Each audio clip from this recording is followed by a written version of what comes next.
நவராத்திரியோட 2வது நாளா நாம் வழிபடக்கூடிய அம்பாள் துர்கா தேவியோட 2வது சக்தி வாய்ந்த அவதாரமான பிரம்மச்சாரிணி தேவி தான். பெண் தானே, இவளால என்ன பண்ணிவிட முடியும் அப்படின்னு நினைக்கிறவங்களுக்கு மத்தியில பெண்ணோட பலத்தையும் சக்தியையும் எடுத்துக்காட்டுற அம்பாள் தான் பிரம்மச்சாரிணி தேவி. சிவபெருமானை திருமணம் செய்து கொள்ள விரும்பிய பார்வதி தேவி சிவபெருமானை நோக்கி கடுமையான தவத்தில் ஈடுபட்டார். இவர் திருமணம் ஆகாத நிலையில் இருப்பதனாலதான் இந்த அம்பிகைக்கு பிரம்மச்சாரிணி அப்படிங்கிற பெயர் வந்தது. 1000 வருடங்களுக்கு மேலாக சிவபெருமானை நோக்கி கடுமையான தவம் இருந்தார். தவத்தின் போது வெறும் வில்வ இலைகளையும் பழங்களை மட்டுமே சாப்பிட்டு வந்தார்.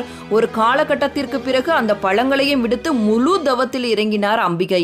அம்பிகையோட தவத்தால் 3 உலகங்களும் அதிர்ந்தது. இந்த தவத்தில் மெய்மறந்த பிரம்மதேவன் பிரம்மச்சாரிணி முன்பு தோன்றி கடவுள் சிவபெருமானையே மணந்து கொள்ளும் வரத்தை அவருக்கு வழங்கினார். அம்பாளுக்கு உகந்த நிறம் பச்சை, பழங்கள், வாழைப்பழம், நைவேத்தியம், சர்க்கரை பொங்கல், சொல்ல வேண்டிய மந்திரம் ராஜ ராஜேஸ்வரி அஷ்டகம், அபிராமி அந்தாதி, துர்காஷ்டகம்.